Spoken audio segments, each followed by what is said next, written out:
नमस्कार दोस्तों, मैं डॉक्टर चौबे, मोटिवेशनल स्पीकर। आज आप प्रश्न पूछ रहे हैं, इतने दिनों के बाद आपको याद आया है कि भ्रष्टता क्या होती है, करप्शन क्या होता है और भ्रष्ट कौन है। चलिए, आज कोरोना काल में कड़ाई होने पर या परेशान होने पर आपको ध्यान तो आया।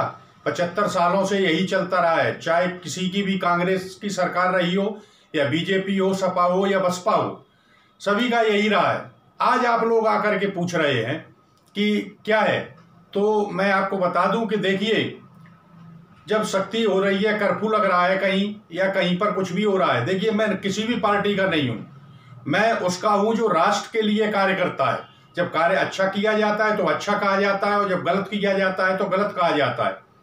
आज सड़कों पर कर्फ्यू लगाया जा रहा है कि कर्फ्यू चल रहा है या लॉकडाउन चल रहा है, इसके चलते, और जहां पर कर्फ्यू लगाया जा रहा है और बगल में ही दूसरे शहर में नेताजी रैली कर रहे हैं चुनावों के लिए, तो वहां पे कर्फ्यू, वहां पे कोरोना नहीं है क्या? कोरोना तो सब जगह है, शायद चुनाव को या नेताजी को देख करके कोरोना भाग जाता है। तो इस तरीके से ये भ्रष्टाचार की जड़ें जो है धीरे धीरे, यानी अपना कार्य हो तो कोरोना नहीं है, और जनता को रुलाने के लिए आज आप देख रहे हैं कि 1 साल से स्कूल, कॉलेज, कोचिंग सभी बंद हैं। युवा पीढ़ी, जिसे भारत का रीढ़ कहा जाता है, भारत का भविष्य है युवा पीढ़ी, उनकी जिंदगियों के साथ खिलवाड़ किया जा रहा है। प्राइवेट अध्यापक जिन्हें कोचिंग चलानी है, उनकी पोजीशन ये है कि 1 साल हो गई है बैठे, आज रोटी के लाले पड़ गए हैं, बच्चों को अपने को पालने में उन्हें दिक्कत हो रही है। लेकिन हमारी सरकार जो है, शराब की दुकानें तो खुल जाएंगी, सोशल डिस्टेंस का पालन करें। तो आप सभी लोग देख रहे हैं, बताने की आवश्यकता नहीं है कि कितनी सोशल डिस्टेंस का पालन होता है, क्योंकि वहाँ टैक्स अधिक मिलता है। टैक्स बढ़ा दिया गया है शराबा पर, तो टैक्स अधिक मिल रहा है। वहाँ चाहे जनता मर जाए या सोशल डिस्टेंस का पालन ना हो, और वहाँ कोरोना भी नहीं पहुँचता। पढ़ाई के लिए जरूर, जबकि कोई आतंकवादी संगठन या वहाँ पर स्कूल नहीं चल रहे हैं, अध्यापक पढ़ा लिखा होता है, बच्चे अध्यापक की बात मानते हैं। अध्यापक अगर चाहे तो सोशल डिस्टेंस पे उन्हें बिठा सकता है, मास्क का प्रयोग कर सकता है, सैनिटाइजर का प्रयोग हो जाएगा और आराम से बच्चे पढ़ करके जा सकते हैं। लेकिन नहीं, पढ़ाई पे ही ज्यादा जो है कोरोना हो रहा है। शराब पीने से कोई कोरोना नहीं होता, ना शराब खरीदने से। अन्य जो हमारी जरूरत की दुकानें हैं, जिन पे सामान मिलता है, उन पे कोरोना हो सकता है और उन्हें जो है बंद कर दिया जाएगा, लेकिन शराब की दुकानें बराबर खुली रहेंगी। तो इस तरीके से, और नेताजी का जहाँ पे मीटिंग हो रही हो, रैली हो रही हो, जहाँ चुनाव हो रहे हो, वहाँ कोरोना नहीं होता। बंगाल में देख लीजिए आप, कोरोना नहीं हुआ।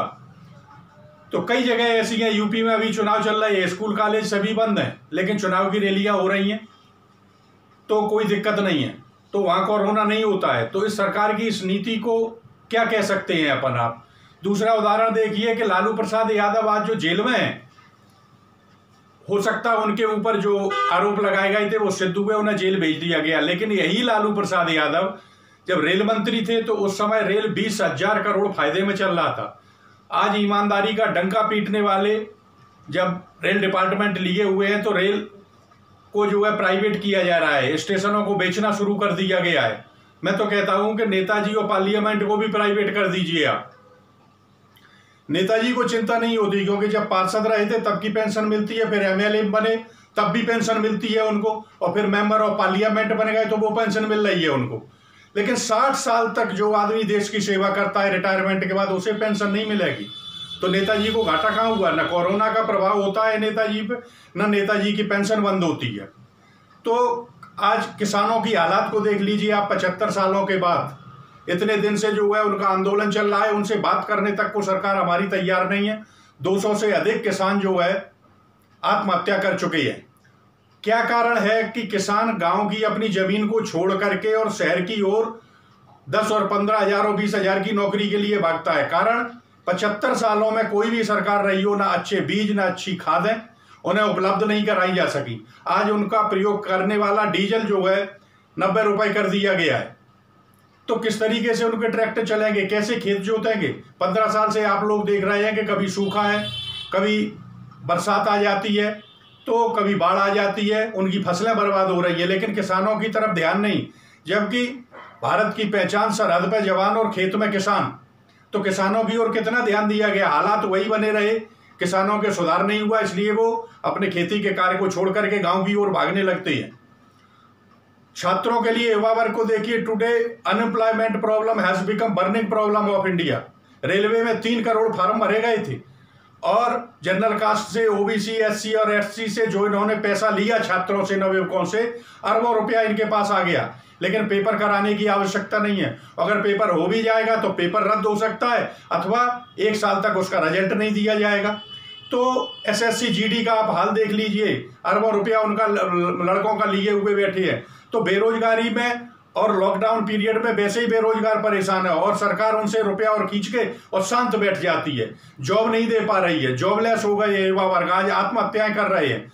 जिस तरीके से किसान जो है आत्महत्याएं कर रहे हैं, उसी तरीके से युवा वर्ग तो किसान को भी बर्बाद कर दिया, युवा वर्ग को जो है जॉब नहीं दे पा रहे हैं।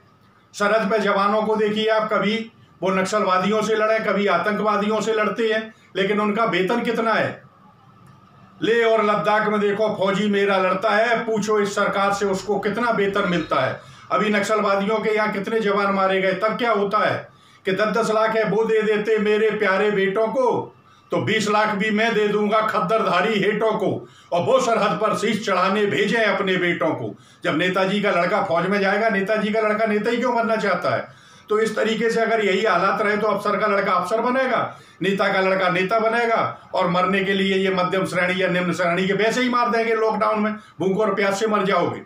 तो इस तरीके से जो है मेरा धर्म जो है मानव धर्म है, और राष्ट्र धर्म का पालन करते हुए सिर्फ मैं उसकी बात कहूंगा जो राष्ट्र के लिए कार्य करता है। 75 सालों में आप देखिए, जब से देश स्वतंत्र हुआ है, सरकार किसी की भी रही हो, आप देख लीजिए कि नेताओं ने देश के लिए क्या किया। अपनी जेबें भरते रहे, अपने पेट भरते रहे, और नेता पैसे वाले होते हुए चले जाते, किसान और आम आदमी जो है गरीब होता चला जा रहा है। आज रोटी भी खाने के लिए उसके पास नहीं है। इस कर्फ्यू और लॉकडाउन में 1 साल हो गया है बैठे हुए, किसी की ओर ये ध्यान नहीं दे रहे, ना अध्यापकों की ओर, ना किसानों की ओर, न फौजियों की ओर, न युवा वर्ग की ओर, किसी की तरफ ध्यान नहीं दिया जा रहा है। हो क्या रहा है यही समझ में नहीं आ रहा है। तो आप देखिए 75 सालों में इन्होंने क्या किया। भारत एक ऐसा राष्ट्र है जिसकी कोई राष्ट्रभाषा नहीं है। 75 सालों में ये अपनी भाषा तय नहीं कर पाए। खाने के लिए आप देख लीजिए कि अंग्रेज लोग जब जेल में बंद करते थे तो उसमें जो है शीशा धातु पानी में पिलाते थे, और एल्यूमिनियम यानी सिल्वर के जो बर्तन होते थे एल्यूमिनियम के, उनमें खाने के लिए देते थे। अब स्टील की थालियां चल गई हैं, वरना ये 75 सालों से अभी तक यही देते रहे, और शीशा धातु आज भी पिलाई जाती है। और एल्यूमिनियम में भोजन करने के बाद आदमी जो है नपुंसक हो जाता है। तो ये आज दिन तक वही करते रहे। उसके बाद आप अपने कपड़े देखिए, वकीलों को देखिए, मई जून के महीने में टाई बांधे हुए, काला कोट पहने हुए, कोर्टों में कहीं टीन सेट पड़े हुए हैं, कहीं कुछ है, पसीने में भीग रहे हैं, लेकिन पहनना है।